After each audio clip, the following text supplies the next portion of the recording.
Adjusting to the outdoors doesn't always come naturally. It takes effort to reacquaint myself with it. I need to recalibrate my body to discomfort, remove myself from time, and find my current sense of self. Submerging underwater prompts this transition. It's unwelcoming at first. I can't breathe, I'm buoyant, I'm cold, it's dark. Colours blend easily, muffled sounds surround me, my feet slip and sink in soft sands below. I cannot rely on my senses like on terra firma. I must be present. Without conscious curiosity, I would get lost. I notice I'm not alone. All beings around me are intricate, interconnected life. This organic world coexists in a beautiful equilibrium, many individual parts becoming whole before my eyes.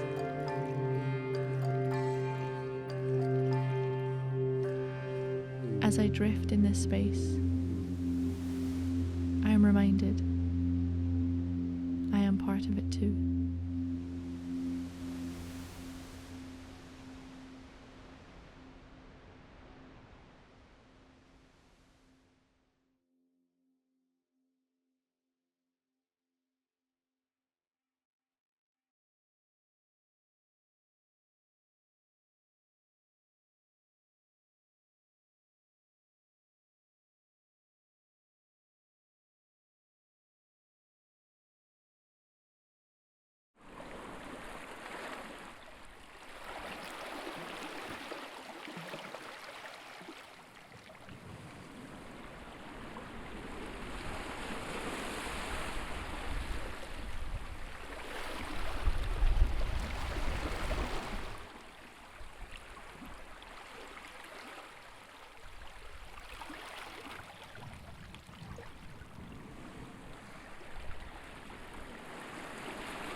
True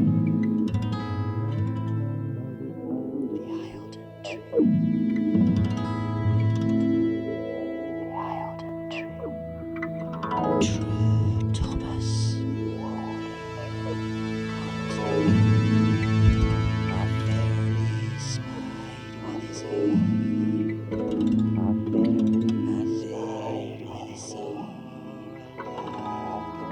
And there with his ear.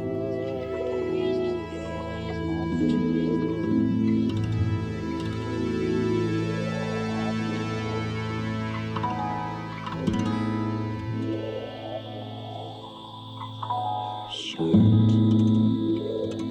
was all the grass creeps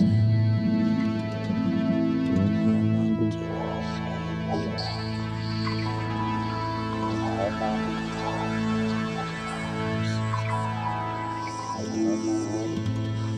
50 syllables. True Thomas,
The presence of home has always been something that's been important to us for the last, 30 odd years of practice, is not seeing nature as this alien place, but feel that you're at home in that place.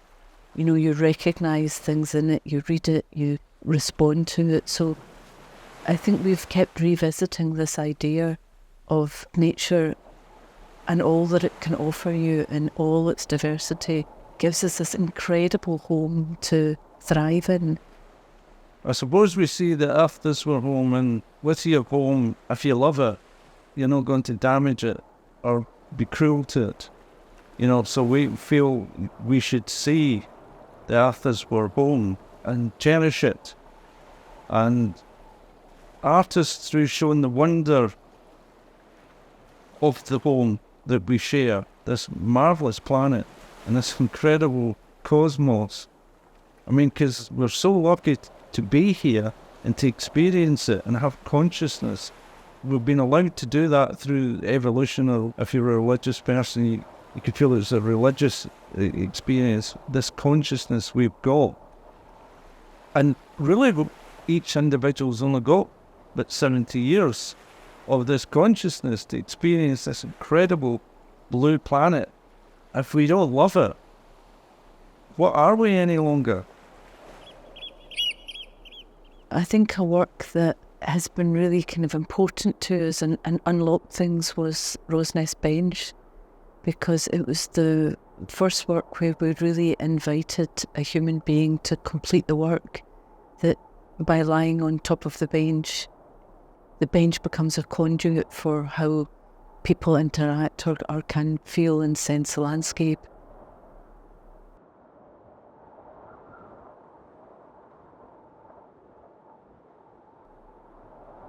I suppose Rose Nest Bench was the first work we made where you physically interact with it.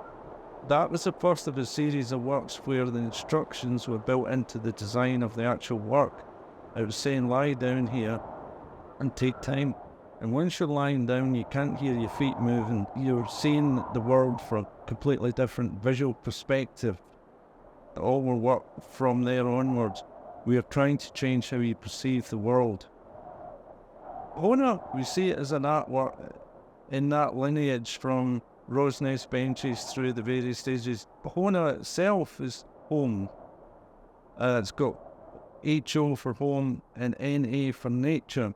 So it's a home in nature. We kind of see it as allowing people a week, depending on how far they take it themselves, to immerse themselves in this context and this very special environment.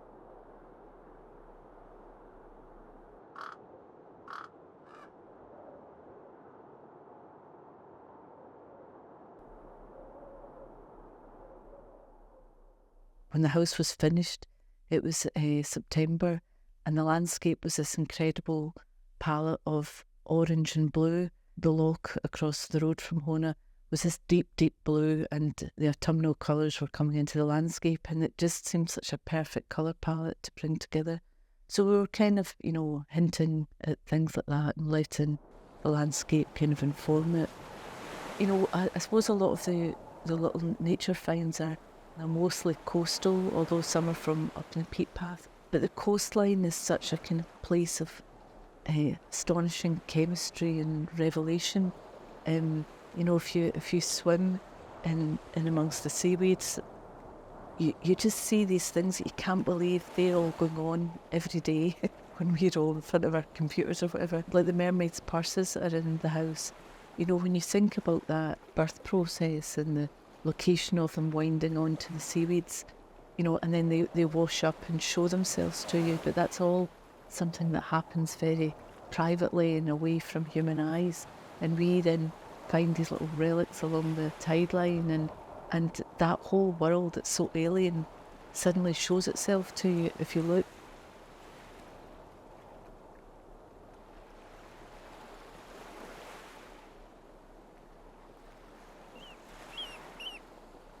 We've always felt that way about landscape, that landscape can have this profound effect on you. And I think in many ways this landscape is incredible at doing that. The evolution of it was all so slow, but so visible to you in a way that in a built environment, you're maybe looking 200 years into the architecture or something. But here, you know, to be honest, I don't even know what I'm looking at a lot of the time, but you're sensing through, you know, even the twist of the heather stems or the little fragments of quartz that have worn and eroded away from bigger blocks. It just feels it's such a kind of fascinating landscape that's so much bigger than us as human beings, and I think it's really hard not to be affected by that. But if you come from an urban place, it can take a wee while to kind of work its magic on you, because you're carrying all your thoughts and it may seem like a bleak landscape initially, until you can start to tune into these things, these kind of jewel-like things that are within the landscape. There's a big map in Hona with places to go to and visit, and some hints about what to do there, but not that much. At one point, we had more instructions. At the beginning of thinking about all this, we thought, go to this place and lie down in this big boulder, or walk across this piece of moss in your bare feet. So we had it a lot further, but then we thought that it was getting too didactic, and not everybody would like that. You know, so we pulled back on that. The homing book's still there, so you could take the homing book with you if you wanted in these excursions and do them. With the library, for instance, there's life-changing books in that library, and we have selected them carefully, curated them carefully. Everything in Hona has got hints and suggestions within the curation of it. Nobody really spends a week at Hona and is not affected. We've had people visit Hona now who thought they would be doing the whole island on their week's holiday here, and then there's something about Hona that kind of stills them and makes them focus on this area. And I think we're trying to nudge that feeling by suggesting things you might hear, things you might see, things you might look for. So you're kind of coaxing them to kind of really engage with it. And I think people are quite often surprised that they are so engaged by this, and they hardly leave this little area. And then I suppose within the house there are objects, finds from this, like these kind of jewel-like finds that if you tune in, you can discover yourself. So it's again reinforcing that, come out, come and look at this, you know. But also the history of where Hona stands. It was a mission hall. Mission halls were kind of weeknight prayer places. So these little mission halls would have been the focus of people's thinking and thoughts and worries and wishes. And so we tried to kind of honour that in the kind of presence of the house. And the original mission hall had 16 pews. So half of them were donated to the village, and the other half we used to make furniture out of.